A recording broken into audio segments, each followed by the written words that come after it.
Today I'm here with former Prime Minister of Australia, Kevin Rudd. Good evening and thank you very much for joining us. Good to be here at the University of Warwick. My first question is regarding US-China relations. So when speaking with CNBC, you stated that US-China relations are pointing in a generally negative direction. In your opinion, how might the USA pulling out of the Iran nuclear deal, of which China was also a signatory, affect these relations, which are currently a major flashpoint in global politics? Well, yes, US-China relations are at an historic low. Certainly since diplomatic normalization 40 years ago, I haven't seen it as bad as this. As to the contributing elements, I think one, you have a general atmosphere of strategic distrust. Two, you have rolling standoffs between US and Chinese military forces in the South China Sea. Three, you have had a disagreement over how to handle North Korea. Four, you've got these mounting set of trade tensions, possibly resulting in a trade war. So on top of all of that, if you then, as it were, pull out the Iranian nuclear agreement, the JCPOA, then you simply throw fuel on the fire. Personally, I don't think it's a terribly smart thing to do. But then again, I'm a big supporter of the JCPOA in the first place. I think we need a new framework for US-China relations.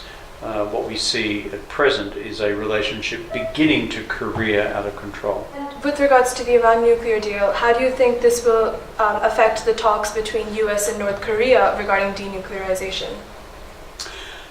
I think what it will do is enhance the North Korean negotiating position, because they will go into the room be able to say that how can we trust you Americans to hold to your word. Secondly, of course, it may create an impediment to the successful outcome in itself. You've already had some shots fired across the bows by the North Koreans in the last 48 hours over whether in fact the summit should proceed, albeit that is not about the JCPOA, that's about US ROK military exercises in the south. But at this delicate stage with an impending summit and the successes already realised through the Inter-Korean summit between President Moon and Kim Jong-un, I would have thought the best course of action now would be one of caution. Many of us entered the debate at the time that the JCPOA was up for either further ratification and extension or repudiation, arguing this very point. Don't junk it now. Give it more time to work, and on top of that, be mindful of what happens with the North Korean consequences. So there's also been much discussion about the tech revolution in China and how it poses a threat to Silicon Valley. You yourself have stated that currently there exists a Cold War between the US and China in the IT sector. So in your opinion, how does the removal of presidential term limits and the tightening of Communist Party control affect the startup and innovation environment in the country of China? I don't think those events of themselves have a direct impact on the tech sector. More broadly, however, you see a resolve by the Chinese leadership to adopt more nationalist responses to its own high-tech industry for the future. Xi Jinping said as much recently when he said that China could not depend on other countries to supply critical elements of its high-tech future, because to do so would be to build China's house on foundations of sand. His quote, not mine. That came more or less at the same time as the United States initiated actions against ZTE, the Chinese firm and major importer of US componentry, and announced an investigation into Huawei, the Chinese global telco provider. These, from my mind, represent a very serious turning point in the overall direction of the US-China relationship. Because once you have the outbreak of hostilities in the high-tech sector, it could go in any direction. My next question was actually regarding ZTE. So when talking about the Cold War, you gave the example of US-imposed sanctions on ZTE. Do you believe that conversely aspects of this trade war, such as the ZTE shock, are fueling Chinese innovation and the development of its technology sector? China has always had a nationalist approach to the future development of its critical industries. If you look at the China Manufacturing 2025 strategy and the identification of core strategic industries, high-tech is one of them. So as a result, China has adopted a level of protectionism towards its strategic industries, which is going to result in reactions from other countries anyway, not just from the United States, but from Germany, from France, from the United Kingdom, and from elsewhere. The key thing, though, about the ZTE decision was that the US sought to retard the development of the firm. At the same time, we're also strangling $2 to $3 billion of US high-tech exports from US SMEs in the sector to ZTE in China.